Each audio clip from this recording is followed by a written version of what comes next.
to provide at least an update to where we're at with this TMC and Smart Corridor Grant project. So that's why my title and my bio were a little bit goofy. But there we go. I'm here to talk about the project timeline of what we've done with our TMC and Smart Corridor project. We've been working on this for a long time. It seems like we've done a lot of legwork, a lot of background work. Mike and his team have done an excellent job putting it all together, and now we're wrapping it up. We've had our final meetings with our executive steering committee, and we're working on where we're going with it from here.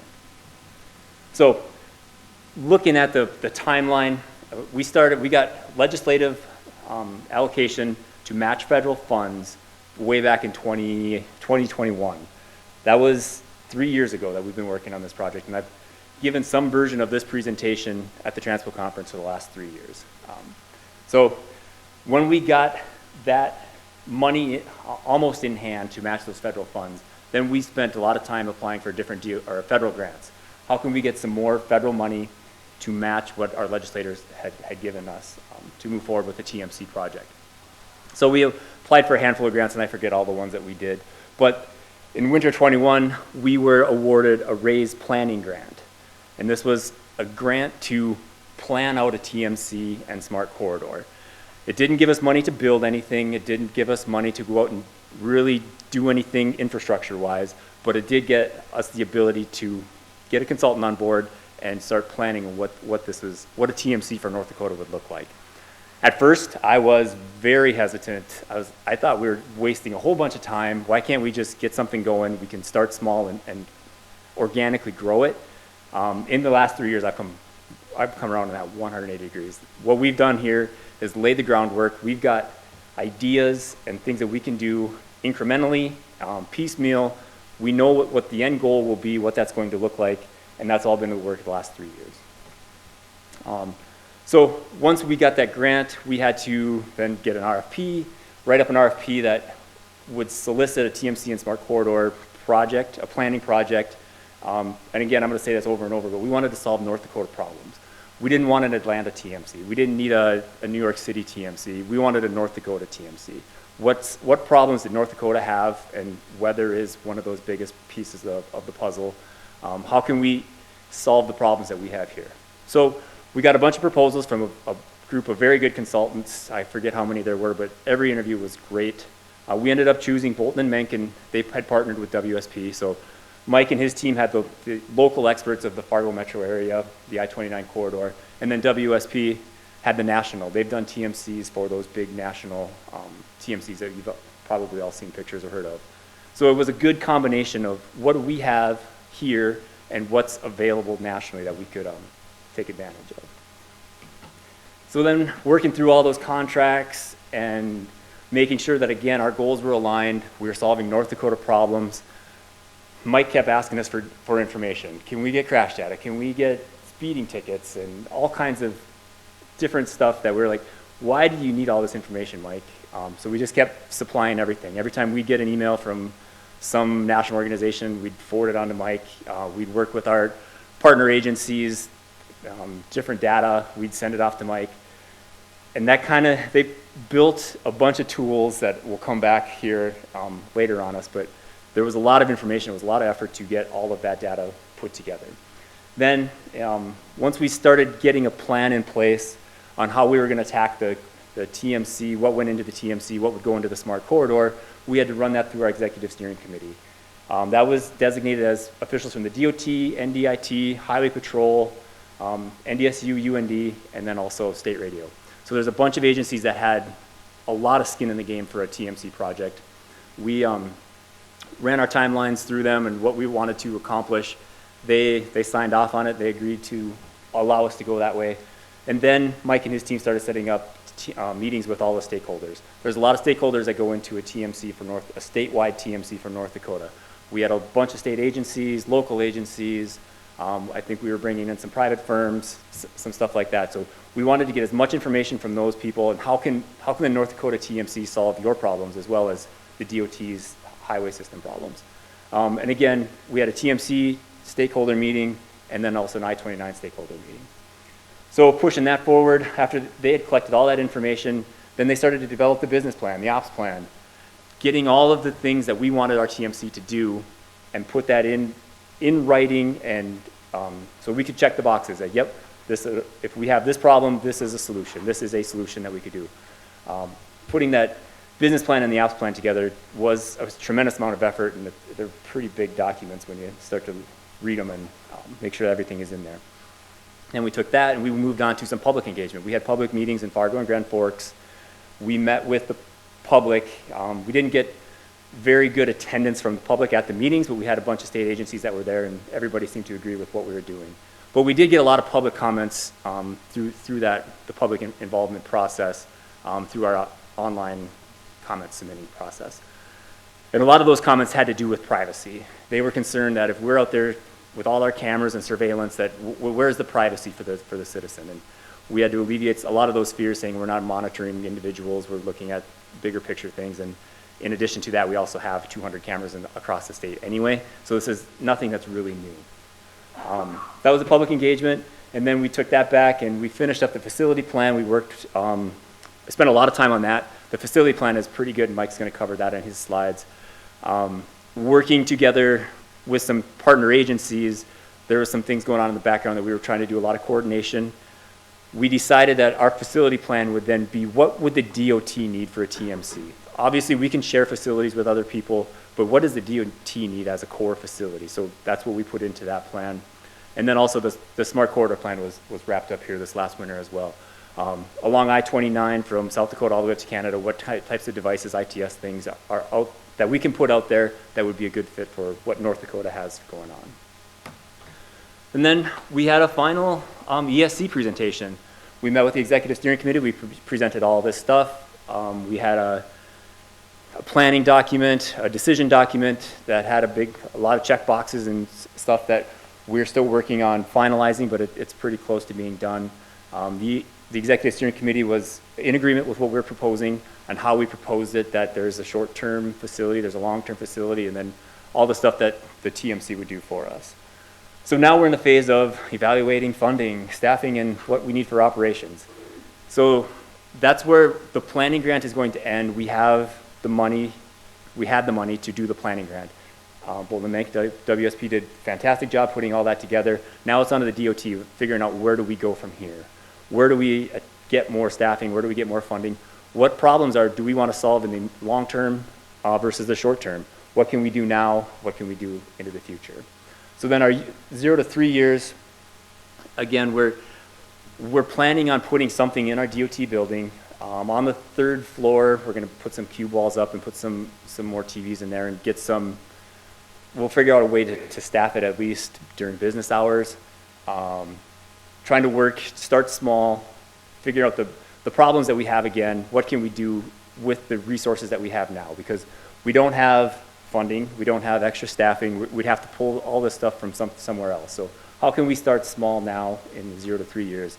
And then looking long term, how do we build this thing out? How do we partner with state radio? How do we partner with DES and their watch center? How do we get all these services together in a coordinated effort, submit that to legislator and get approval from those guys to help us fund and move forward with a lot of these other ideas? There's a lot of overlap between our agencies, but there's also very specific things that the DOT needs to manage our highway network. So we've got it all in the plan, but we need to work that out and make sure that we can move forward with all that. So long story short, planning is done. We've got a good plan. We don't want it to be another plan that just sits on the shelf. We do want to take advantage of all the good work that we've done and figure out a way to move this stuff forward.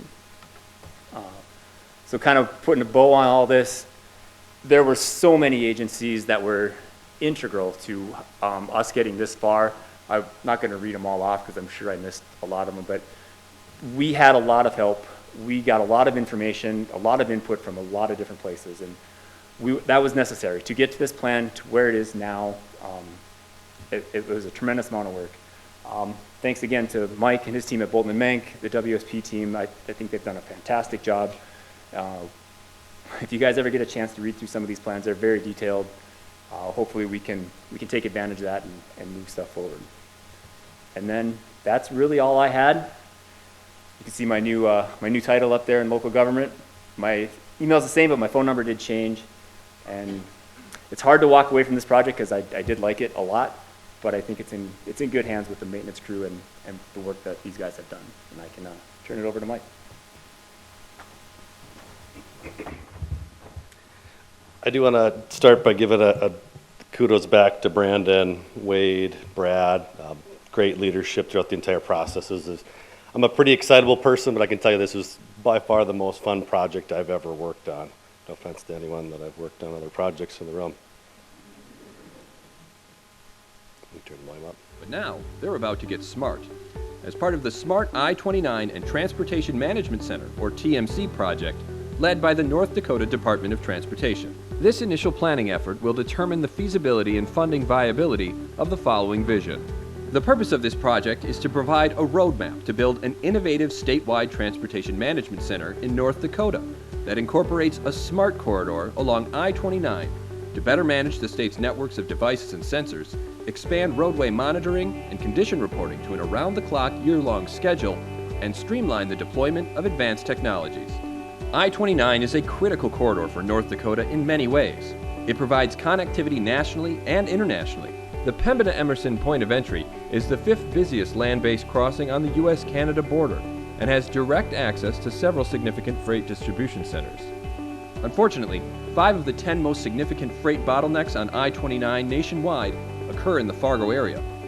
Growth is expected to continue, with up to half of future development in Fargo and Grand Forks expected within 1 mile of I-29. The I-29 corridor experiences crash rates 30% higher than statewide averages. Nearly 85% of crashes on I-29 occur when traffic conditions are unreliable, caused by inclement weather, an earlier crash, work zones, special events, or reoccurring traffic congestion. Nearly 2/3 of delays along the state's interstate system are caused by non-recurring events like weather, flooding, or construction work. Today's lack of cameras and vehicular tracking technology and management can make it difficult to identify crashes quickly and formulate a tactical response. Crashes and other roadway incidents can take several minutes to identify, which impacts survivability of those involved. On average, it takes 10 to 20 minutes to get emergency responders on site. Critical crash events can take several hours to clear. According to the Federal Highway Administration, every minute it takes to clear a crash increases the chance of a secondary crash by 2.8%. On average, segments of I-29 are closed around 13 times each year due to extreme weather, flooding, or traffic incidents. These closures total several hundreds of hours of cumulative delays for the supply chain and local commuters. I'm kind of like a substitute teacher. You think you got someone to come in and present, and I just put the video on and let you watch instead of presenting. But this project was extremely dense in terms of the types of analysis, recommendations, and just really everything that went into it, that we found that a video and even a one-page FAQ was pretty critical to consistently and concisely replay that. So I'm going to play a couple clips from this video and then kind of reiterate some of the key points. So at the heart of this project, it's really a safety improvement plan. As you can see in the graph here, we have 60% of our crashes happen during unreliable traffic conditions, 45% are inclement weather, 16.9% are work zones, and almost 10% are secondary crashes. And so as we look at this, it's really interesting to think about how much time we spend planning for those recurring bottlenecks. Probably 95% of our planning time is spent looking at those or recurring crash locations, when really 50% of our state's problem is occurring at different times. 60% of the crashes occur during 10 to 15% of the time. We also wanted to look at clearance, and so clearance is essentially how quickly after a major incident can we get it back to flowing like it had before. And so there's some pretty powerful data nationally. FHWA estimates that for every additional minute of clearance time that it takes, you increase your chance for a secondary crash by about 3%. And why that's meaningful is we diagnosed all of the state radio response and clearance times and found that like a fatal crash takes over 6 hours to clear. So that's a lot of potential when cars are going 20 miles an hour, 30 miles an hour through an area and they're coming up at 80 miles an hour. Major safety issue. We also wanted to look at survivability, and this is a really powerful graphic to me. You can see the difference between an injury and a fatality is a lot to do with your ability to respond effectively and quickly. So you can see the average fatality took 70.4 minutes just to get there. emergency responders, whereas an injury took about 20 minutes. And so making sure that we can properly respond, and this is important not just during your normal work hours, and that was a big impetus of the overall TMC project. After business hours, there is a window where nobody's monitoring from the DOT's perspective the transportation system. So if you were to run yourself into the ditch by driving on a snowy road after hours, state radio said it could take as many as 16 calls before somebody can get you out of that location. We also want to look at reliability. And this is really important. This is all interstate. So all the data I've been showing you is just the interstate 29, 94 through the state. Similarly, we see about 2/3 of our overall delays occur during work zones, weather, incidents, or special events. Whereas we have 1/3, and that's really entirely through Fargo. But you can see the ramifications from a major event, what that can do to the traveling public, what that can do to the logistical supply chain. But even just the idea that when the interstate's open, it's 75 miles per hour or it's nothing, right? And so if cars can only effectively go 40 miles an hour, you're letting them in or you're letting them off. And so there's major ramifications there. And so we've got some tools to address all of these key issues. So first I want to talk through the Transportation Management Center very quickly so now you understand the needs of what we're trying to accomplish. So what's interesting when you think of a Transportation Management Center is some people through this process would come to us and be like, well, you're talking about the building, correct? And that's typically your outsiders, the folks that would be working on the systems and the technology at central office in Bismarck. They saw that more as the technology, the standard operating procedures, and then the field staff saw this mostly as the technology. And the thing is it's really all three. It's one of those rare cases where all three of you are right. It means all of those things at different times in its life cycle. So as Brandon mentioned, we're going to start with the short-term facility plan. You can see the view. This is the third floor, NDDOT central office in Bismarck. About $2 million to get that up front. But really the biggest challenge we found is less than the capital front and more about getting those approved FTEs to get somebody to maintain and operate the system. So the first thing we did was we built an operations plan. And what's really unique, again, as you kind of understood of what a TMC is that this isn't just building out plans to build the facility, right? We need to develop staff plans. We went as far as developing job descriptions through the process, started to lay out standard operating procedures on how you could go through this whole process together as you move through an emergency or a crash or whatever incident it happens to be. We also looked at implementation. How do we phase this from short-term to long-term? And then finally looking at the financial plan. But it really comes down to the people, the technology, and the process. And as Brendan mentioned, there is just a whole diverse group of stakeholders involved in this process. The TMC is designed to manage system performance, monitor and coordinate, communicate and alert, develop and implement strategies, and respond to events. And so if you work for a DOT or an agency, you can understand how many different partners it takes to properly accomplish each of those tasks. So the first thing you do once you start to evaluate the specific concept is you look at a concept of operations, which is really just kind of a layman's stakeholder terms way of what are we trying to accomplish. So this is a long document that goes through all the situations, and it's really powerful. You can see the different scenarios that you have to work through. And so State Patrol, what happens when we have a traffic incident? What are the steps that go into it? How does a TMC then take over some of those and make them more efficient? How do we achieve that 50% reduction in clearance time that we want? And so working through all of those items is really important.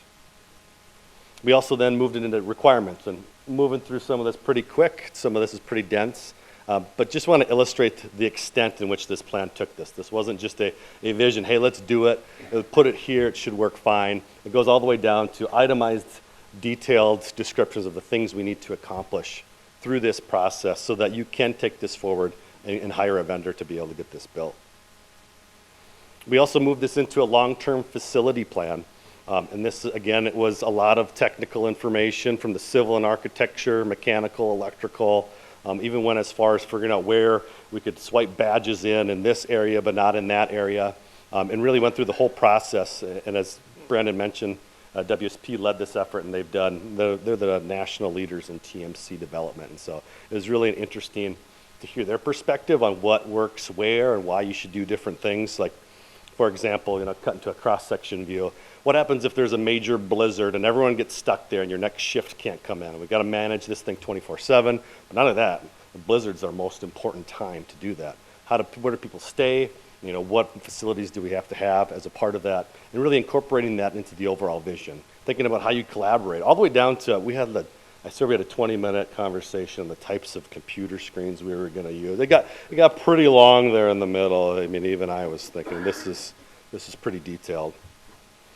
But the outcome is very beautiful. I mean, these graphics kind of indicate that this is a little bit farther along than it is. It looks like this is about to go out for bid. When the reality is really the longer vision is that this TMC will be a part of something bigger. It'll be part of either the Homeland Security Watch Center, or work with state radio, or combine with state patrol. But DOT really wanted to be the driver. They wanted to get the plans together so they get the funding to build the momentum so that they could bring all those different entities together under one roof. And probably the most exciting graphics is just kind of that view of what it looked like as you're sitting in the bottom and looking at all the TV screens, the collaborative areas. And it was built with expansion in mind, so you could add those other facilities. But overall, it came out as about $3.5 million in facility costs, $1.5 million in technology costs, and $2 million in site costs. And just going back to this graphic, and one conversation we had was like, you know, do we want this to be grandiose? What is this supposed to be? And really we came back to the idea that this is a signature facility, particularly as we start to combine all these major agencies under one roof. We want the politicians to come and do their promos in front of the big screen TV that we see all over the country. We want this to be a place that school field trips want to go and see and be a part of an experience. And so that really helps shape some of the vision here too. So next I want to transition to the I-29 Smart Corridor. And so it's almost like two projects merged into one, but really the I-29 corridor is designed to springboard some of those more visionary items of the Transportation Management Center that without the technology in the ground you can't accomplish. We'll go back to the video here. So, what is the Smart 29 project and how can it help? SMART stands for Safety, Mobility, Automated, Real-Time Traffic Management. Let's break down each component. A key feature of the Smart 29 project will be variable speed limits from the Fargo area through the Grand Forks area. Variable speed limits factor in real-time travel speeds, weather, traffic incidents, special events, and work zone information to incrementally reduce traffic speeds ahead of a congested or unsafe area. According to the Federal Highway Administration, this approach to traffic management has been proven to reduce total crashes by 34%, fatal and serious crashes by 51%, and yield a benefit-cost ratio of as high as 40-1. On I-29, where the vast majority of crashes are caused by events such as weather, earlier incidents, or work zones, the benefits are expected to be even greater. As many as 76% of crashes between 2019 and 2021 could have been positively influenced by variable speed limits along I-29. Reducing these crashes and associated delays would yield an annual benefit of $112 million from this project alone. So variable speed limits really became the core of what the I-29 Smart Corridor wanted to accomplish. It was, if anything, this would be the one thing that we would build as part of it, but let's add the other pieces if we can. And so variable speed limits have become one of the more popular freeway management techniques across the country because they just have such substantial safety benefits. You can look on the left side of the screen, that's from FHWA, about a 51% reduction in fatal and injury crashes. And so most people's favorite example is Wyoming, who's had theirs operational for about a decade, almost 11 years. And so you can see on the top of the top screen there, this is normal operations, that's your speed distribution, it's tight. Then all of a sudden we've got a winter event hitting. And the challenge with winter events is it's not that everybody then moves at a different speed, it's that some people feel comfortable on 80, some people feel comfortable going 20, and that speed shear makes it very difficult to maneuver and make adjustments. And so they were finding lots of crashes during this period, which is exactly what we're experiencing on I-29. However, when they moved the speed limit to 55 from 75, you can see how it tightens back up. And that's where they got all of that saturation of safety benefits. Now, the system itself requires several components to work. We've got a variety of data inputs. We collect weather information from environmental sensor stations. We've got camera visibility. We've got vehicle speed detectors. And then we bring that all the way back into the TMC, or the Advanced Traffic Management System, and run it through some algorithms, which start to recommend, hey, the speed's going this, the weather is this. We'd recommend that you drop it to 45 or 50. And the TMC can approve or decline that. And then it moves back into the roadway outputs. We change the speed. We put the flashing beacons on the signs. But but it's still cyclical. We come back around because we want to collect that data that I showed on the last screen to make sure that this is actually working, or if we need to start to make some tweaks or changes to the system. So some of the keys to success for the VSL system is just a lot of different components to integrate into one system to get those algorithmic outputs, also calibrating and validating those algorithms, getting the staff at the TMC then to manage it. So our next topic is the mobility component of the smart corridor. Ramp metering will be deployed along I-29 and I-94. The I-29 and I-94 interchange is the most significant crash and congestion node in the entire state.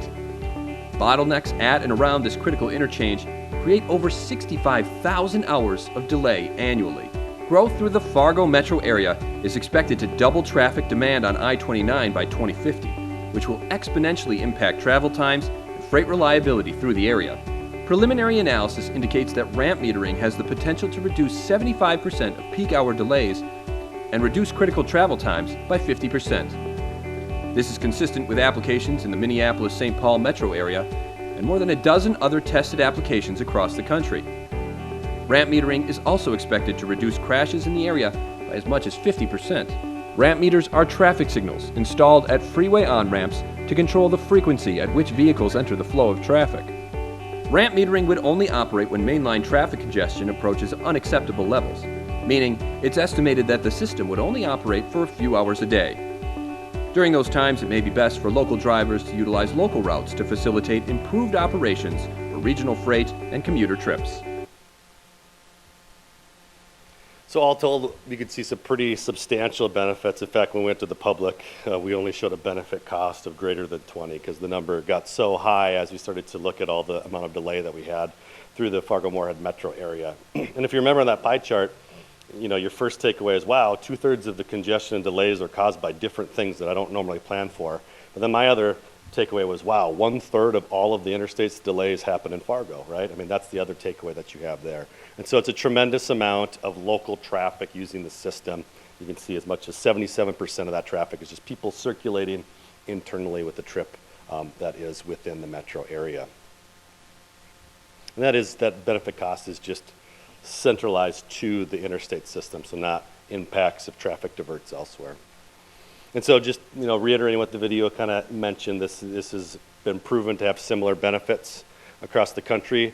These are big metros, and that was a big comment we got at the beginning. Isn't that just a big metro solution? But we're seeing communities like Des Moines, Omaha, Grand Rapids all look at similar deployments as well as they try to battle the same issues. And so we went through a lot of detail throughout this process, going as far as laying out the ramps and figuring out what kind of cost implications something like this would happen. And this is probably the area that still needs the most analysis as you move forward, because our scope didn't include Minnesota, but this solution includes I-29 and I-94, and this solution wouldn't really work if you couldn't get in through Moorhead. And so trying to combine those elements together to try to achieve the full vision. So the next letter on the SMART is automated. Automated spot improvements will be deployed along the corridor. The following locations were identified through a detailed analysis of crash history and stakeholder interviews. This list includes curve warning systems at targeted high crash locations to reduce run-off-the-road crashes. Curve warning systems only flash when drivers are moving at a speed above safe operating conditions, which are adjusted based on current roadway conditions, like rain or snow. Alternative routing systems at locations prone to flood and temporary closures. This concept combines multiple intelligent transportation devices into one system, including high water warning systems, dynamic message signs, and automatic gate systems. Wrong way running prevention systems at targeted wrong way running crash locations. Wrong way running prevention systems use video detection and active warning signs to try to prevent wrong way running, along with mainline dynamic message signs and alerts to notify mainline drivers. Bridge de-icing systems use sensors to identify conditions conducive to bridge ice. Using nozzles embedded in the bridge, de-icing substances are sprayed on the road to improve friction and reduce crashes. Electronic road closure gates allow field staff to remotely close gates at safe locations. When gates need to be closed, roads are typically at their most treacherous. Remote operations will keep field staff out of harm's way. Truck parking information management systems provide real-time parking availability information to drivers. Vehicle detection at rest areas and/or truck stops can be relayed through dynamic message signs. The North Dakota Roads Map and navigation systems to long-haul.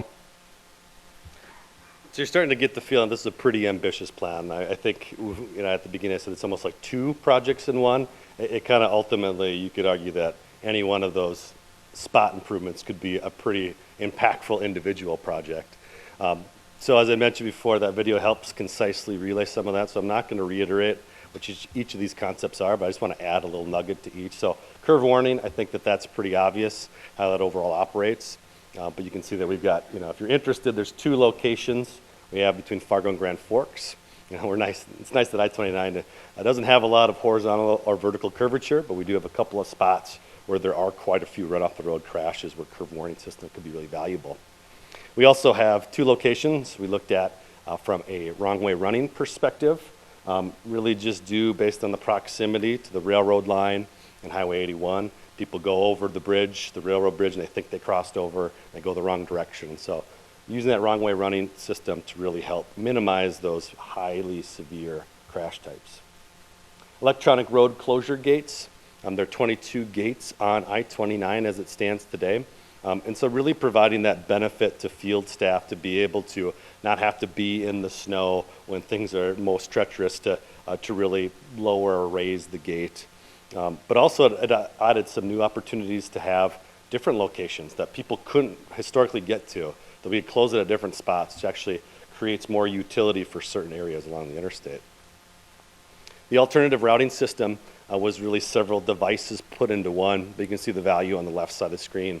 Between 2019 and 2021, I-29 was closed 11 times, totaling 88 days. And this is primarily due to flooding along that system. So it leverages high water systems that then relay information to the TMC, who can verify that via camera. Yep, we got a flooding issue. And then it activates our electronic road closure gates and our DMS. And so we can reroute people much faster.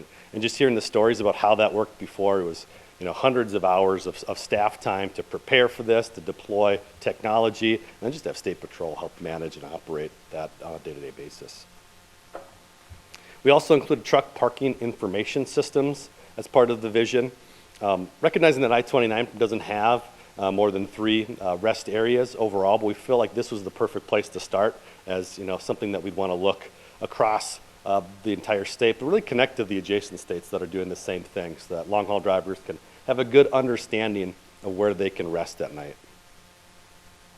We also looked at port of entry enhancements, really with the vision, what technologies can we use to make it more efficient for freight to get through the area, or more beneficial for the roadways themselves for not having oversized loads. So you can see a list of technology, weighted motion sensors, transponder readers, license plate reader, overheight detection, tire anomaly, and infrared brake sensors. And so this is built off of a similar vision set forth in South Dakota. We also included signal monitoring systems along I-29 so that if we have queuing that spills back onto the interstate main line, we have a way that we can go in, grab the signal, and adjust the signal timing, move it to free, get those cars off the main line. And then the last thing we did on the automated session is we did an AV survey. So we worked with VSI Labs, and they actually drove the corridor from Grand Forks to Fargo using an AV car with a bunch of different recorders and sensors to identify areas where AV vehicles would have difficulty reading the pavement markings or signage. And this is something that's become more and more popular across the country to get these corridors AV ready. And this is important on I-29 because there is an active freight demo project that's occurring on I-29. And so getting that so we know where the issues are going to occur. And then our last section here is real-time and traffic management. Smart I-29 will use crowdsourced and connected vehicle data to identify and anticipate events along the corridor. This data tracks field sensors, Bluetooth devices, and connected vehicle harsh braking data to identify incidents. 10 other states and many other major metropolitan areas are actively using crowdsourced data to help identify incidents. Studies have found that the use of crowdsourced data can reduce the time it takes to identify an incident by 35 to 50%, compared to manual surveillance or waiting for public calls. This has a direct impact on survivability at crash sites where every second counts. Through the Smart 29 project, the North Dakota Department of Transportation will update their ND Roads smartphone application to allow for some critical features. This will include the option to push alerts, either via notification or voice, of upcoming incidents based on your location. This will allow drivers to dynamically adjust speeds to reduce crash potential, or adjust their routes entirely to reduce delays. The ND Roads application will also provide alerts to an increasing population of connected vehicles along the corridor, such as maintenance vehicles, snowplows, and emergency vehicles. Nearly the entire corridor will be visible via video monitoring, which can be accessed from the Transportation Management Center that will be staffed on a 24/7, 365 basis. This level of video coverage and management has been found to reduce crash clearance times by as much as 50% in states like Wyoming and others across the country. A 50% reduction in crash clearance times will help prevent secondary crashes and reduce delays along the corridor. When driver and freight benefits are quantified, the benefits are expected to equate to $13.5 million annually. So this is where you can really see the TMC flexing its muscles in combination with the smart corridor, because you need somebody to manage and operate all the different cameras that we'd have along the corridor. But the outputs and proof of concept are extremely powerful and really come full circle from where I started. The 50% reduction in clearance times, that's the goal. 30 to 50% reduction in incident identification, that's the survivability element coming through. And then again, coming back to that benefit cost ratio of just the power of these improvements. And so as we start to think about what the next keys to success are, this becomes pretty complicated from an integration standpoint. We've got a lot of different data sources coming that are not coming into the same place. And so how do we integrate all that information? Computer-aided dispatch, what is the way that we use the third-party data to identify the incidents as you move through it, and really getting the TMC to take the lead on this effort. So that kind of leads to the last quick couple slides is just what's the implementation strategy. And Brandon mentioned the public engagement. We did have a pretty intense engagement effort, and really I felt like we gave people a slew of things to be angry or yell at me about, but really it all came back to just that privacy element, which we felt really comfortable with moving forward. So then we started to refine the concept, pick the device locations, connect it to power, start to add up the costs overall. So all in, it's about $14 million. I think one thing we talked about is the truck parking information system is pretty expensive. Is that its own project? Does it phase in? And so it kind of led us into different conversations about how we start to move this forward. And so the first step is trying to apply for grant funding. So we have submitted for a SMART grant and a V2X grant under the title Thomas. You know, call Thomas if you got a crash issue. Call Thomas if you want to know where to go. But Transportation Operations Management Integration Strategy or system when it's operational. And so trying to get those first key steps off the ground using a couple extra $1 million of grant support on those items. But looking at RAISE grants, ATTAIN grant, infra grants to try to build the bigger corridor itself. We also looked at what happens if we don't have the funding to build all these elements. How do we phase this in? So we looked at a technology phase where we looked at what are the things that we feel like we have to do as soon as possible. So coming back to those, you know, we called high benefit cost ratio minimum implementation challenges, building in and around the variable speed limit, incident surveillance and monitoring really being core to that. Phase 2 moving in as more of the ramp metering, where we know that we still have some other elements to work through. And then looking at a phase 3 and phase 4 as we need to add some of those other elements. We also looked at a potentially geographically phased approach. Maybe we just start Fargo to Grand Forks, and then second phase is Fargo, and then the last phase is everywhere else. And that's really driven by what you can see is the crash data, total crash numbers on the pie chart there, the bar chart there. So with that, I had a couple other slides from similar projects around the region, but it was ambitious to get through all those slides, so I'm going to transition to Q&A instead, and happy to talk through any other similar projects. I think I guess the main takeaway here is that we're seeing, you know, I-29 through Brookings in South Dakota is putting up variable speed limits. We're seeing, we're looking at a study on I-35 in Minnesota. So there's been a lot of interest in kind of the groundbreaking safety benefits that we're seeing from variable speed limits and what that could mean. And so I think I'd expect most folks to start to experience those quite a bit more often as we move forward. But with that, I'll open it up for any questions.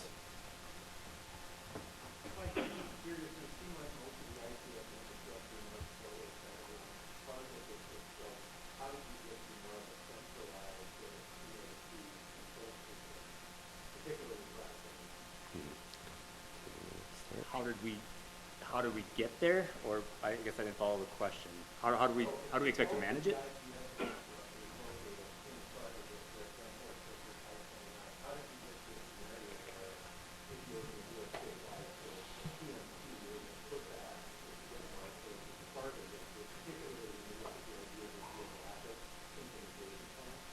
I think an important delineation is the scope. So with the TMC, the idea is never to really get off the interstate system. So at the ramps, it would stop. And so I think your point is still valid that there's probably still a need for a traffic operations center in Fargo-Moorhead, because this plan also wouldn't move over into Minnesota. So there's certainly areas that are not really of the intent of what the TMC does, but really of, what, Brandon's and Barry's current job do today, what they have to manage, and the assets that they're under control. Yeah, the TMC is going to be a statewide TMC. The I-29 Smart Corridor was kind of an add-on to that TMC project.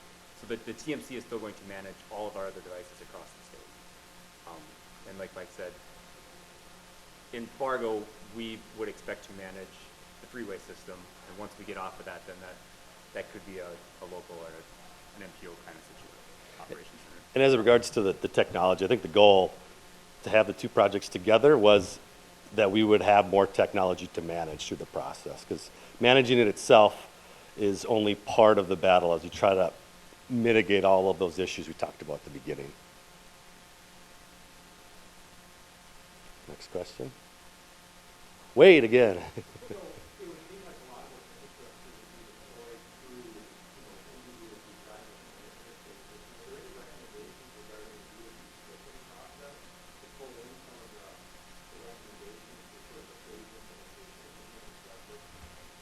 Yeah, definitely.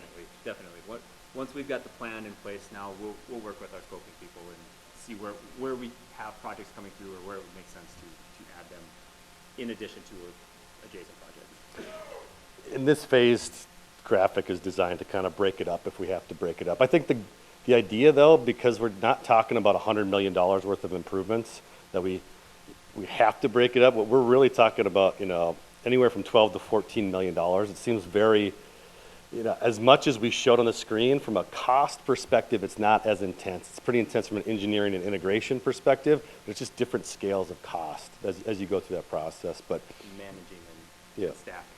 Staffing is going to be the hardest part. Joe.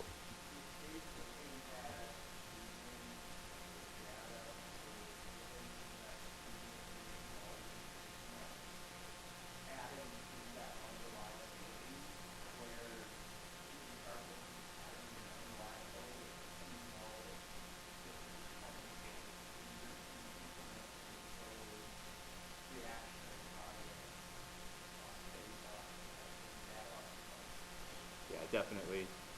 We currently don't get any live big data traffic information at this point, but that is something that's definitely we are actively pursuing.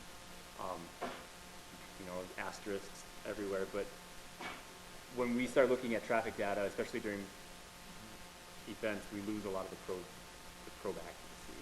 So we're weighing the pros and cons of all that as we search for solutions. But there is money in the budget for the project package that you saw out there there's a lot of packages out there now designed to identify the incidents themselves, like, wait, what's going on by Hillsborough, let's say.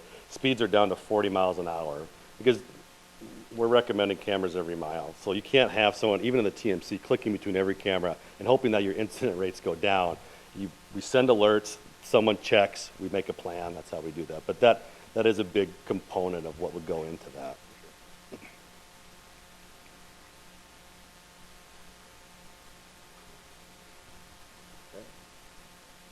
Thanks, everyone. Thanks, Mike. I'm wrapping up this project here pretty soon, so have fun.